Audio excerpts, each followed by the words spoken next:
हरे कृष्ण। तो ध्रुव महाराज की कथा से आप परिचित हो। ध्रुव महाराज ने प्रयास किया था पिता की गोद में बैठने के लिए, जब उनकी सौतेली माँ जो बैठी थी पिता के साथ, उन्होंने उन्हें रोक दिया पिता की गोद में बैठने से और कहा, जब तुम्हारा सौभाग्य होगा कि तुम मेरे गर्भ से जन्म लोगे, फिर तुम अपने पिता की गोद में बैठ सकते हो। और इतनी ज़ोर से चिल्लाकर कहा कि महल में सारे नौकरों ने सुन लिया। ध्रुव महाराज ने अपमान महसूस किया, उनके पिता ने कुछ कहा नहीं। और जब अपनी माँ के पास पहुँचे तो माँ ने कहा, माँ सुन बैठी थी क्या बीता था, क्योंकि महल के नौकरों ने उन्हें सुना दिया था। तो यहाँ सुनीति, जो महाराज के पिता का नाम था थानापाल, इनकी दो पत्नियां थी, सुनीति और सुरुचि। उनका ज़्यादा स्नेह था सुरुचि के प्रति। यहाँ ध्रुव महाराज की माता ध्रुव को शिक्षा दे रही है, तो ये शिक्षा हम सब के लिए है। भगवतम में अनेक लीलाएं हैं, कथाएं हैं। तो इन सब कथाएं और लीलाओं का मूल उद्देश्य यह है कि हमें शुद्ध भक्ति का ज्ञान प्राप्त हो। तो सुनीति कह रही है, हे मेरा पुत्र, तुम परम भगवान की शरण लो, जो कि भक्तों के प्रति बड़े दयालु हैं। तो ये अंतर्राष्ट्रीय कृष्ण भावना में संघ का यही मूल उद्देश्य है, पूरे समाज को शिक्षा देना कि हमें परम भगवान के शरणागत होना चाहिए। प्रभुपाद जी ने जो अनेक ग्रंथ लिखे हैं, इन सब ग्रंथों का मूल संदेश एक ही है। चाहे आप भागवतम पढ़ो, गीता पढ़ो, चैतन्य चरितामृत पढ़ो या प्रभुपाद के पत्र पढ़ो, सबका मूल संदेश ये है कि हमें परम भगवान के शरणागत होना चाहिए, और जो कि भक्तों के प्रति बड़े दयालु हैं। आगे सुनीति कहती हैं, अगर जिन्हें जन्म मृत्यु के बंधन से छुटकारा चाहिए तो उन्हें क्या करना चाहिए? परम भगवान के शरणागत होना चाहिए भक्ति योग के माध्यम के द्वारा। तो हम सबके सामने ये सबसे बड़ी समस्या है, जन्म मृत्यु का चक्र। अज्ञानता के कारण हम समझ नहीं पाते कि भौतिक ध्येय में कितना क्लेश है। 5वें स्कंद में आप भगवान ऋषभदेव जी की शिक्षा प्राप्त करते हो। भगवान ऋषभदेव का नूनम प्रमता कुरुते विकर्मा, जो व्यक्ति विकर्म में कार्य करते हैं वो मूर्ख हैं। वो ये नहीं जानते कि आज जो ध्येय है उनके पास उन्हें कष्ट दे रहा है, और भौतिक कार्यों में जुड़कर फिर से उन्हें एक ध्येय प्राप्त होगा जो केवल कष्ट देगा। तो जो बुद्धिमान व्यक्ति है वो देख सकता है कि चारों तरफ क्लेश ही क्लेश है। तो सुनीति माता कह रही है, जो जन्म मृत्यु के बंधन से छुटकारा चाहते हैं वो परम भगवान के शरणागत होते हैं। और किस माध्यम से? भक्ति योग के माध्यम से। ये है शास्त्रों का निर्णय। गीता का निर्णय है, भक्ति मामा विजानन्ति, भक्ति के माध्यम से ही तुम मुझे जान सकते हो। गीता के समाप्ति में भगवान कहते हैं, मन मन भाव मद भक्तो मदयाजी माम नमस्कुरु माम नवाशति सत्यम ते सती जय प्रियवशी में। मेरा भक्त बनो, मुझे नमस्कार करो, मेरा चिंतन करो, नाम करो। तो ये शास्त्रों का निर्णय है कि हमें भक्ति योग के मार्ग से अनेक विधियों का पालन करना चाहिए, और इसके द्वारा ही आप जन्म मृत्यु के बंधन से छुटकारा प्राप्त कर सकते हो। और ये भक्ति की विधियों के पालन से क्या होगा? आप अपने हृदय और इंद्रियों को शुद्ध बना पाओगे। इस समय हमारी इंद्रियां अशुद्ध हैं, इसलिए चैतन्य महाप्रभु जी शिक्षास्त्र के पहले श्लोक में कहते हैं, चेत दर्पण मार्जनम। महाप्रभु ने अपने शिष्यों को तो आदेश दिया था भक्ति संबंधित ग्रंथों की रचना करने के लिए, पर स्वयं महाप्रभु केवल 8 श्लोक छोड़ गए जिन्हें हम श्री शास्त्र के नाम से जानते हैं। तो पहले श्लोक में महाप्रभु कहते हैं चेतो दर्पण मार्जनम। हरिनाम के उच्चारण का पहला लाभ ये है कि हृदय में और इंद्रिय में जो अनेक प्रकार के भौतिक इच्छाएं हैं ये दूर हो जाएंगी। इन भौतिक इच्छाओं के कारण हम हरिनाम की महिमा को भी पहचान नहीं पाते। जैसे रूपा गोस्वामी जी श्री उपदेशामृत के 7वें श्लोक पे कहते हैं कि भगवान के जो नाम हैं मिश्री जैसे मीठे हैं, भगवान की जो लीलाएं हैं मिश्री जैसे मीठी हैं, भगवान के जो गुण हैं, भगवान की जो लीलाएं हैं ये सब मिश्री जैसे मीठे हैं। पर क्योंकि हमारे जीव में अज्ञानता का प्रभाव है, रूपा गोस्वामी जी अविद्या शब्द का उपयोग करते हैं, इसलिए हम इसका मीठापन महसूस नहीं कर पाते। जैसे कि जब आपको बुखार हो तो चाहे आपको कितना अच्छा भोजन दिया जाए आप उसको पसंद नहीं करोगे, और बुखार जैसे कम हो जाता है टेस्ट फिर आपको आने लग जाता है। तो इसी प्रकार रूपा गोस्वामी जी कहते हैं कि अविद्या की बीमारी के कारण हम हरि नाम के मीठापन को महसूस नहीं कर सकते। तो कोई उपाय है इस समस्या के लिए है। रूपा गोस्वामी जी कहते हैं पर अगर हम ध्यान पूर्वक हरि नाम का जाप करेंगे तो ये अविद्या की बीमारी दूर हो जाएगी और आपको इसका मीठापन महसूस होगा। तो भक्ति योग आरंभ होता है श्रवणम और कीर्तनम के माध्यम से, और अगर हम श्रवणम कीर्तनम पर ध्यान दें तो अवश्य ही यह अविद्या की बीमारी दूर हो जाएगी और भक्ति का मीठापन आप महसूस कर सकोगे। गीता के 18वें अध्याय में भगवान 3 प्रकार के सुखों का वर्णन करते हैं, सात्विक सुख, राजसिक सुख, तामसिक सुख। सात्विक सुख के विषय में भगवान कहते हैं शुरू में कड़वा बाद में मीठा, और जो आत्मा साक्षात्कार द्वारा प्राप्त होता है। राजसिक सुख के विषय में कहते हैं शुरू में मीठा बाद में कड़वा, जो कि इंद्रिय तृप्ति द्वारा प्राप्त होता है। तो हम सबको राजसिक सुख की आदत है, तो जब आप भक्तों की संगत में आते हो तो फिर आपको सात्विक सुख के विषय में ज्ञान प्राप्त होता है।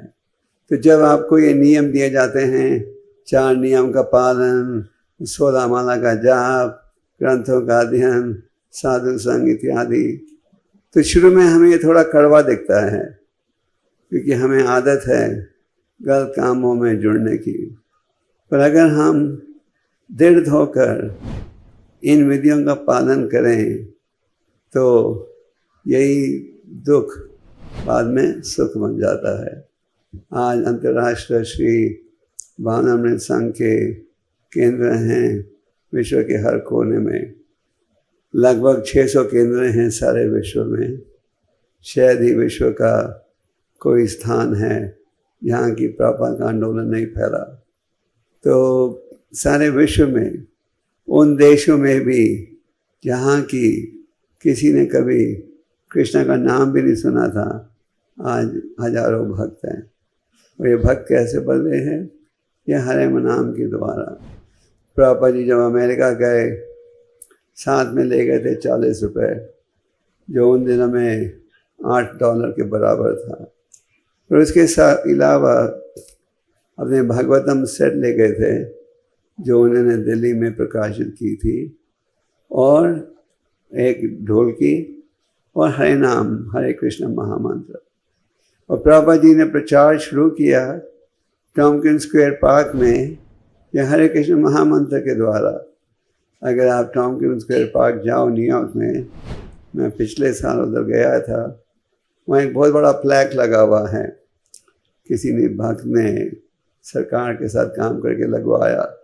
तो इस फ्लैग में लिखा है this is the tree where the founder of the Hare Krishna movement sat and started a worldwide Hare Krishna movement. तो कई टूरिस्ट जाते हैं वहाँ, सब देखते हैं वो फ्लैग को। तो प्रभुपाद जी ने हरि नाम के माध्यम से ही लोगों को जीता। प्रभुपाद के पास और कोई जादू नहीं था। जब एक समय किसी ने पूछा प्रभुपाद जी से, स्वामी जी आप कुछ जादू कर सकते हो? प्रभुपाद ने कहा नहीं, कोई जादू तो नहीं कर सकता, पर एक जादू जरूर किया है मैंने। तो उस व्यक्ति में बड़ी जिज्ञासा थी, स्वामी जी ने क्या जादू किया है? तो स्वामी जी ने बोला मैंने हजारों नचों को ब्राह्मण बना दिया है। तो यहाँ सुनीति कह रही हैं जिन्हें जन्म मृत्यु के बंधन से छुटकारा चाहिए उन्हें भक्ति का पालन करना चाहिए। तो एक समय एक जादूगर आया था प्रभुपाद जी के कमरे में वृंदावन में, और प्रभुपाद जी के सामने वो कई चीज़ों को रखता था और फिर इन्हें छू मंत्र कर देता था। तो प्रभुपाद जी से उसने पूछा, स्वामी जी आपको मेरा जादू कैसे लगा? और चीज़ों को रखता था और फिर गुम छू मंत्र। तो प्रभुपाद जी ने कहा वेरी गुड मैजिक, और तुम जन्म मृत्यु को दूर कर सकते हो, उसको छू मंत्र कर सकते हो? तो उसने कहा जन्म मृत्यु का छू मंत्र मैं नहीं कर सकता। तो प्रभुपाद जी ने कहा मैं कर सकता हूँ, तो मैं तुम्हारे से ज़्यादा अच्छा जादूगर हूँ। सो जन्म मृत्यु से बंधन किसी छुटकारा प्राप्त करने का एक ही साधन है। तो सात्विक सुख शुरू में कड़वा दिखता है, बाद में मीठा। तो इसलिए शास्त्र में ये भी उपदेश है साधु संग, साधु संग साधु संग सर्वशास्त्र काया, लावा माता साधु संग सर्वसिद्धि हाया। सारे शास्त्रों का निर्णय है कि हमें भक्तों की संगत में रहना चाहिए। भक्तों की संगत में रहोगे तो आपको ताकत मिलेगी माया का विरोध करने का।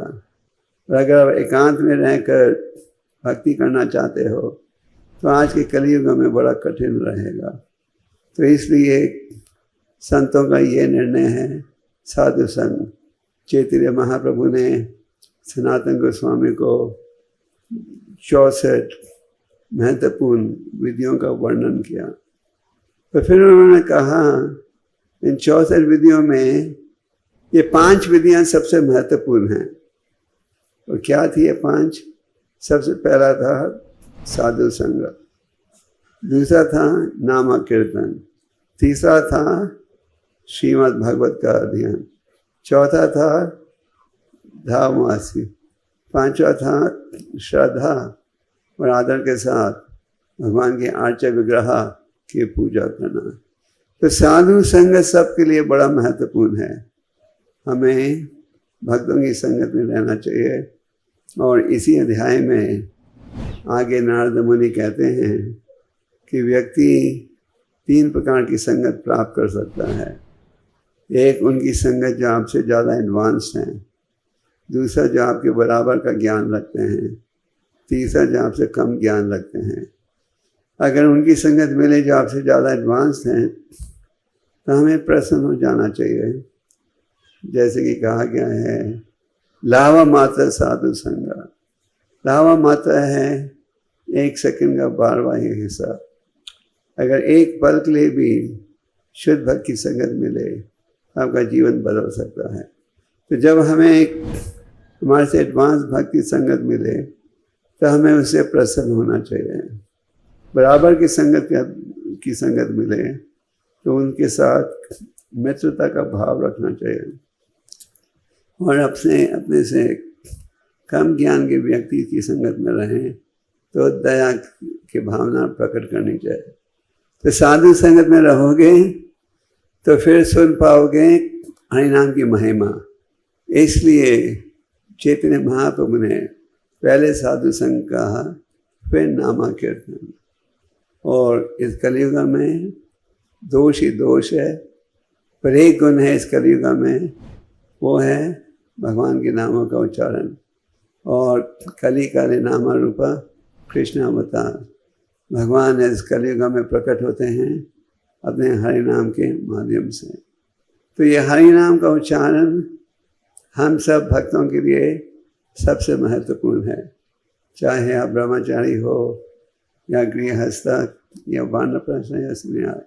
प्रिय था को वाणी था को सदा हरि बोले था को। ठाकुर भक्तिनोद जी कहते हैं आप गृहस्थ हो या ब्रह्मचारी या सन्यासी, या हरि नाम को जरूर अपनाओ। तो हरि नाम का उच्चारण का लाभ हर स्थिति में है। जब 1973 में मैं भारत में आया था, तो उस समय हमारा मंदिर था आकाश गंगा मॉडर्न रोड बॉम्बे में। तो उस समय एक फिल्म स्टार ने फिल्म बनाई थी हरे रामा हरे कृष्णा, उसका नाम था देवानंद। और ये पिक्चर बड़ी हिट हो गई थी इंडिया में, और पूरे पिक्चर में बैकग्राउंड में हरे कृष्णा का महामंत्र था। पर वो अच्छी चीज़ थी, तो वो दिखा रहे थे कि लोग भंग लेते हैं, वे भंग के प्रभाव में आकर हरे कृष्ण का उच्चारण करते हैं। तो मैंने प्रभुपाद जी को कहा this will spoil our image in India. उस समय हमारी संस्था बिल्कुल नई थी इंडिया में। तो Prabhupada ji said, no, nothing will be lost. People will hear the holy name and benefit. So the holy name is beneficial in every situation. But if we want to advance spiritually, then we should chant the holy names attentively, avoiding the offensive. Hari नाम का लाभ हर स्थिति में है। तो अगर हम हरि नाम का पूरा लाभ उठाना चाहें तो हमें ध्यानपूर्वक जाप करना चाहिए। नाम कीर्तन, तीसरा श्रीमद् भागवत का अध्ययन। तो इसको मंदिरों में रोज भागवत का अध्ययन होता है, और जो मंदिर में नहीं आ सकते हैं वो इंटरनेट द्वारा सुन सकते हैं, और इंटरनेट द्वारा भी नहीं सुन सकते। हमें नियम बनाना चाहिए कि हम भागवतम को रोज पढ़ें। और आपको खुशी होगी जानकर कि प्रभुपाद जी का श्रीमद् भागवतम का अनुवाद 80 से अधिक भाषा में हो गया है, और भारत की लगभग हर भाषा में है। आप में से कितने भक्तों के पास श्रीमद् भागवतम सेट है अंग्रेजी या हिंदी भाषा में? अच्छा, मैंने शायद प्रश्न गलत पूछ लिया। आप में से कितने भक्त हो जिनके पास अंग्रेजी या हिंदी या गुजराती में भागवतम का सेट नहीं है? अच्छा, तो जिनके पास नहीं है उन्हें जल्दी सेट प्राप्त कर लेना चाहिए। क्या विचार है मेरे मधु सुंदर? जिनके पास भागवतम का सेट किन किन के पास नहीं है? मधु सुंदर, इन सब के पास आप सब अपना नाम और पता दीजिएगा जाते वक्त, और प्रयास करेंगे भागवतम सेट। तो भागवतम को इंटरनेट से नहीं सुन सकते तो भागवतम को पढ़ो। फिर धाम में रहो। तो अगर हर व्यक्ति धाम में जाएगा रहने के लिए तो शहरों में प्रचार कौन करेगा? और आपका दिल्ली शहर एक रूप से धाम ही है। क्यों धाम? इसलिए कि प्रभुपाद जी ने आपके शहर में बहुत समय काटा। भक्त कहते हैं आज प्रभुपाद जी की कृपा से अनेक मंदिर खुल गए हैं। मेरे विचार से इसका मूल कारण ये है कि प्रभुपाद जी ने दिल्ली में बहुत समय काटा। वृंदावन में रहते थे, वो वृंदावन से बकायदा दिल्ली आते थे 3rd क्लास डब्बे में अपने ग्रंथों को प्रकाशित करने के लिए, और फिर उनका वितरण करने के लिए। और फिर छिपीवाड़ा में वो मंदिर है जहाँ के प्रभुपाद जी रहते थे। तो एक रूप से देखा जाए दिल्ली होती थी हस्तिनापुर एक समय, और हस्तिनापुर के अलावा प्रभुपाद जी ने भी यहाँ काफ़ी समय काटा है। तो आपको दिल्ली छोड़ने की आवश्यकता नहीं। जहाँ हो वहीं रहो, तो भगवान का प्रचार करो, और श्रद्धा और आदर के साथ भगवान के आर्च विग्रह की पूजा करो। जो भक्त मंदिर में रहते हैं वो मंदिरों में भगवान के आर्चे विग्रह की पूजा करते हैं, मंगल आरती में आते हैं। तो जो गृहस्थ घर में रहते हैं उन्हें घर में भी ऐसा वातावरण रखना चाहिए कि आप जो घर में बनाओ, भगवान को भोग लगाओ और मंगल आरती करो, मंदिरों में समसरा दावा, तुलसी पूजा, नृसिंहदेव पूजा, श्री गुरु चरणा पद्मा, ये सब कार्यक्रम प्रार्थनाएं का उच्चारण होता है। तो घर में भी हमें करना चाहिए। आप में से कितने भक्त हो जिनके घरों में कम से कम गौरनिताई की मूर्तियां हैं, और कितने भक्त हो जिनके घर में लड्डू गोपाल हैं, और कितने भक्त हो जिनके घर में राधा कृष्ण, कितने भक्त हो जिनके घर में कोई मूर्ति नहीं है। तो घर में अगर आप गौरनिताएं रखो तो अच्छा है। चैतन्य महाप्रभु अत्यंत दयालु हैं, तो घर में जो खाओ भगवान को भोग लगाओ, बच्चों को शिक्षा दो कैसे बचपन से ठाकुर जी की देखभाल करनी चाहिए। तो अगर हम इन 5 विधियों का पालन करें तो सरलता के साथ भक्ति के मार्ग में हम आगे बढ़ सकेंगे।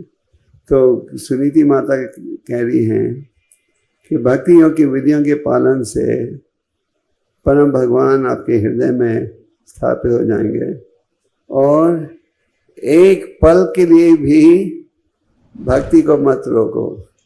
भक्ति कोई पार्ट टाइम नौकरी नहीं है। कभी कभी हम भक्तों से पूछते हैं आपकी जापा माला कहाँ है? घर में। क्यों? हमने माला सुबह कर दी। 16 माला का कोटा तो प्रभुपाद जी ने दिया था, मिनिमम, नॉट मैक्सिमम। जब प्रभुपाद जी ने शुरू की थी ये संस्था, जब पहला केंद्र खोला था न्यूयॉर्क में, तो प्रभुपाद जी ने भक्तों को कहा था 64 माला करने के लिए। पर जब प्रभुपाद जी ने देखा कि भक्त 64 माला नहीं कर पा रहे तो उन्हें कहा 32 माला करो। और जब देखा 32 माला नहीं कर सकते तो फिर कहा 16 एंड नो लेस। तो हमारी ऐसी योजना होनी चाहिए कि हम सदा भक्ति में जुड़े रहें। और सुनीति माता कह रही है कि सदा निरंतर भगवान की सेवा में रहो। तो प्रभुपाद जी तात्पर्य में कह रहे हैं इस श्लोक के कि ये जो भक्ति योग की विधियाँ हैं इसके द्वारा हम भगवान को प्राप्त कर सकते हैं। हर व्यक्ति को अपना कर्तव्य करना चाहिए और साथ में भगवान का चिंतन भी करना चाहिए। रूपा गोस्वामी जी ने एक समय चैतन्य महाप्रभु को पत्र लिखा था जिसमें उन्होंने कहा कि मैं अपनी सरकारी नौकरी छोड़कर आपके साथ यात्रा करना चाहता हूँ। महाप्रभु ने पत्र का जवाब दिया और कहा इस समय तुम नौकरी मत छोड़ो। और आगे उन्होंने एक उदाहरण दिया। प्रभुपाद जी इस उदाहरण का उपयोग करते हैं भगवत गीता की भूमिका में।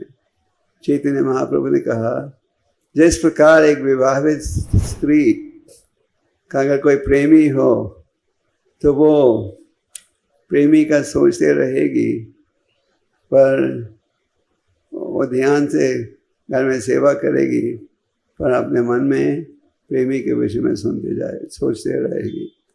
तो इस उदाहरण का अर्थ क्या है? वही भाव जो कि इस श्लोक में प्रस्तुत किया जा रहा है। इस तात्पर्य में हम सबको अपना भौतिक कर्तव्य निभाना है। कोई घर की देखभाल कर रहा है, कोई नौकरी कर रहा है, व्यापार कर रहा है, पर साथ में हमें भगवान का चिंतन भी करना चाहिए। जैसे भगवान ने अर्जुन को कहा तस्मात् सर्वेषु कलेषु माम अनुस्मर युद्धचा। मन और बुद्धि के द्वारा मेरा चिंतन करो हे अर्जुन, और साथ में इस युद्ध में भी लड़ो। तो ये होना चाहिए हम सबका भाव। और प्रभुपाद जी कहते हैं दिस शुड बी द मोट ऑफ एवरी ऑनेस्ट पर्सन, कि सदा कर्तव्य भी करे और साथ में भगवान का चिंतन भी करें। तो आप सबसे यही निवेदन है कि दृढ़ होकर भक्ति के नियमों का पालन करो। रूप गोस्वामी जी ने हमें अनेक ग्रंथ दिए, जिनमें से 2 ग्रंथों का अनुवाद प्रभुपाद जी ने किया। एक है भक्ति रसमृत सिंधु, और मैं लॉस एंजलिस में था 1971 में, जब ये किताब प्रभुपाद जी ने रिलीज़ की। प्रभुपाद जी ने किताब सबको दिखा कर कहा, this is the law book of the Krishna consciousness movement, everyone should study this. तो भक्ति रसमृत सिंधु को प्रकाशित किया है नेक्टर ऑफ डिवोशन के नाम पर। एक और किताब है श्री उपदेशामृत। श्री उपदेशामृत छोटी सी किताब है, 11 श्लोकों की, पर हर श्लोक इतना महत्वपूर्ण है कि मेरा आप भक्तों से निवेदन है कि आप बार बार पढ़िए। इसमें रूप गोस्वामी जी कहते हैं भक्ति कैसे नष्ट होती है और कैसे बढ़ती है। अत्याहार प्रशस्या प्रजल्पन्यमाग्रह जनसंघर्ष लोलिम च सद्वीर भक्ति विलक्षति। वो कहते हैं कैसे भक्ति नष्ट होगी। बहुत अधिक परिश्रम करना, भौतिक जल्पा में रहना, भक्तों की संगत में आवश्यकता से अधिक रहना, और भक्ति को आगे बढ़ाने के लिए उत्साह निश्चय धैर्य तत्त कर्म प्रवर्तन संगति आगे सतव्यते सद्वीर भक्ति प्रसिद्धि। भक्ति बढ़ेगी अगर आप उत्साहित होकर भक्ति करो, दृढ़ होकर धैर्य सहनशील होना। तो रूप गोस्वामी जी हमें शिक्षा दे रहे हैं कैसे भक्ति नष्ट हो सकती है और कैसे हम भक्ति को मजबूत बना सकते हैं। और इन श्लोकों के साथ प्रभुपाद जी ने हर श्लोक के साथ बहुत लंबा तात्पर्य दिया है। जब हम इन ग्रंथों को पढ़ते हैं, हमें केवल अनुवाद नहीं पढ़ना चाहिए। कभी कभी सुनने में आता है, भक्त कहते हैं हम केवल अनुवाद पढ़ते हैं।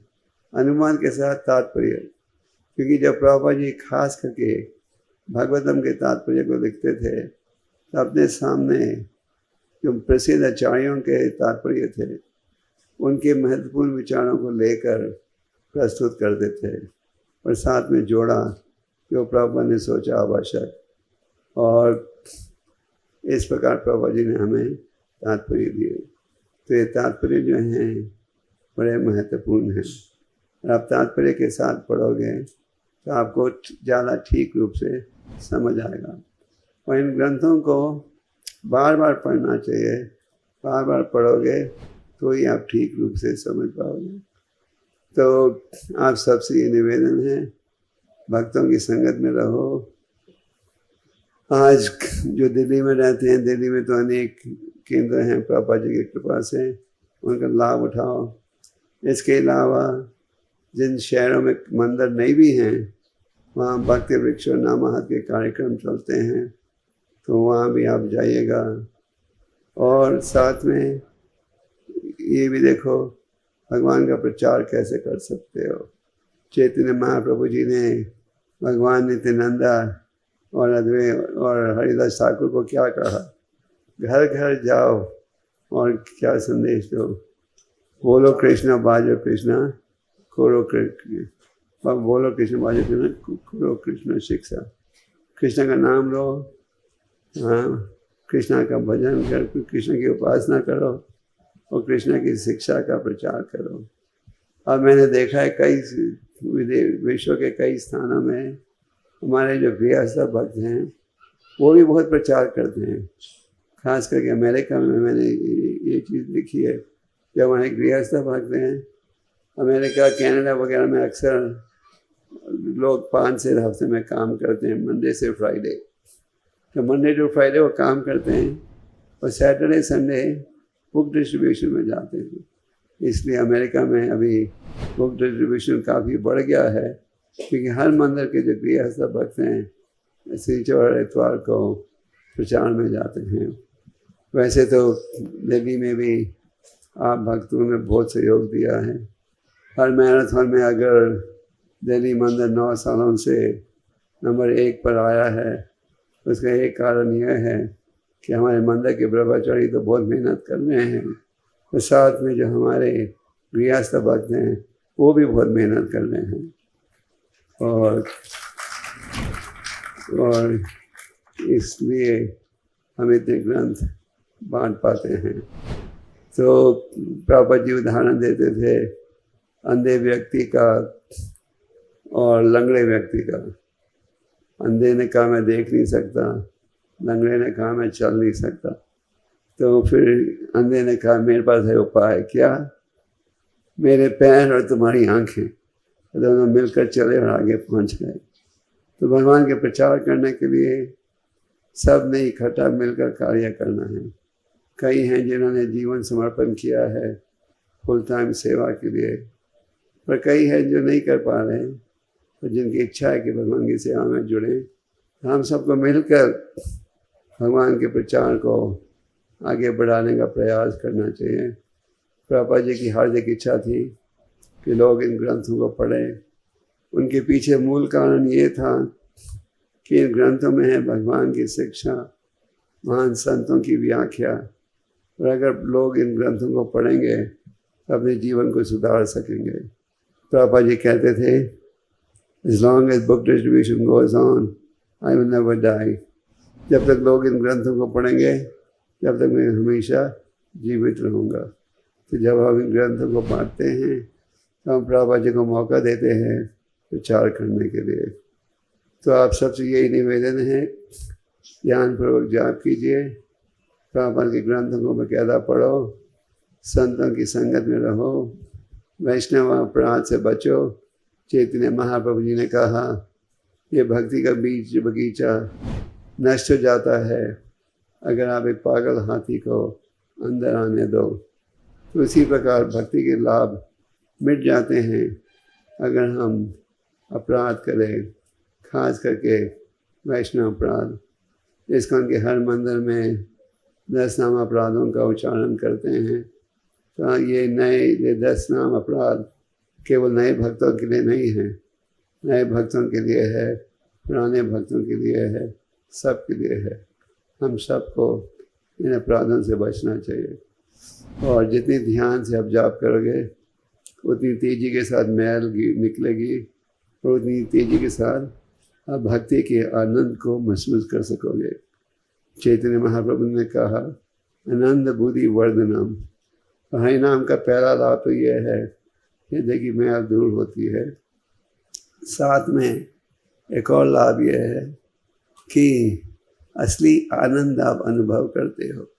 ये जो आनंद है केवल बढ़ते जाता है। भौतिक समाज में जो आनंद आपको महसूस होता है वो घटते जाता है।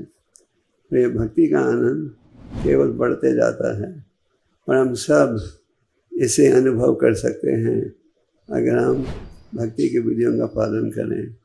प्रभुपाद जी ने हमें शुद्ध संदेश दिया है, इसीलिए जब प्रभुपाद जी ने गीता प्रकाशित की, उन्होंने गीता यथारूप के नाम से प्रकाशित की। तो हमें इन ग्रंथों को पढ़ना चाहिए। इन ग्रंथों में पूरा ज्ञान है। इन ग्रंथों के बाहर दूसरे ग्रंथों की बिल्कुल आवश्यकता नहीं, और साथ में हरि नाम का ध्यान से जाप करना चाहिए, साधु संग में रहना चाहिए, और इस प्रकार आप भक्ति के मार्ग में आगे बढ़ पाओगे। और प्रभुपाद जी ने इस्कॉन संस्था में हर प्रकार की सुविधा दी है। हर जगह मंदिर है, हर शहर में मंदिर है, हर धाम में बड़े अच्छे मंदिर हैं, अनेक सीनियर भक्त प्रचार कर रहे हैं। तो आपको माया का विरोध करने के लिए जो भी हथियार चाहिए, सारे हथियार उपस्थित हैं। केवल हमें दृढ़ होकर ये निर्णय करना है कि हमने माया को हराना है, और अगर आप दृढ़ होकर प्रयास करोगे तो भगवान अवश्य ही आपका सहयोग देंगे। भगवान गीता में क्या कहते हैं, जो श्रद्धा से प्रयास करते हैं उनमें अगर कुछ कमी भी हो तो मैं क्या करता हूँ, उसे दूर करता हूँ। तो ये निवेदन आप सबसे, और कृपा करके भक्ति की विधियों का पालन कीजिए, और किसी स्थिति में भी विचलित नहीं हो। और रूपा गोस्वामी जी कहते हैं हमें 6 प्रकार के संबंध एक दूसरे से स्थापित करना चाहिए। इसमें एक है अपने मन के विचारों को सुनाओ किसे जो आपसे ज़्यादा एडवांस हो। तो अगर मन में कुछ प्रश्न है या कुछ कन्फ्यूजन है, कुछ डाउट है, तो कुछ चिंता की बात नहीं, कोई एडवांस डिवोटी के पास जाओ और इन प्रश्नों का उत्तर लो। और इस प्रकार आपके डाउट भी दूर हो जाएंगे और आप ज़्यादा दृढ़ होकर भक्ति के मार्ग में जुड़ सकोगे। और साथ में हमें सदा प्रचार के बारे में भी सोचते रहना चाहिए। संकीर्तन आज्ञा की गौर प्रेमानंद। हरे कृष्णा।